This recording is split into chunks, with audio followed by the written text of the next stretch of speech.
Le Monaco Economic Board a pour mission de soutenir le développement des entreprises monégasques dans le monde et d'accompagner les investisseurs étrangers dans leur implantation en principauté. C'est pourquoi les Ambassadors Lunch permettent de mettre en lumière certains pays du globe en plein essor. Et ces derniers mois, le MEB s'est particulièrement intéressé aux pays de l'ancienne Europe de l'Est qui ont su réagir rapidement à la crise de 2008.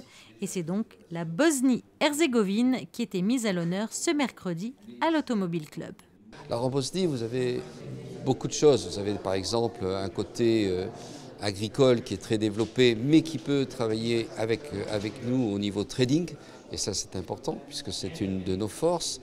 Mais vous avez aussi d'autres atouts, par exemple dans ce qui est bien d'équipement, où on peut faire des relations, et aussi du tourisme, aussi bizarre que ça puisse paraître. C'est eux qui sont demandeurs. Parce qu'en définitive, ce qui se passe actuellement, c'est que ce sont la plupart de ces pays qui sont demandeurs de rencontrer la principauté de Monaco.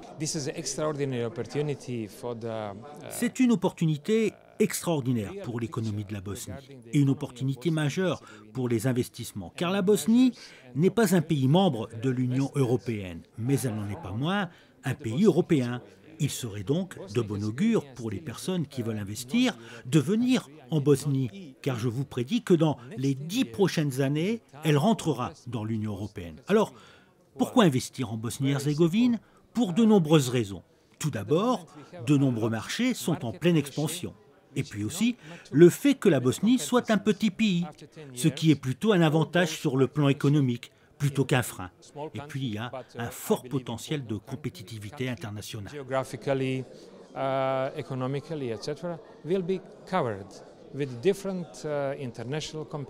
Prochaine mission pour le Monaco Economic Board, le déplacement en Slovaquie et Moldavie la semaine prochaine, suivi d'une visite à Astana, au Kazakhstan, avant de se rendre à Tel Aviv au mois de juin.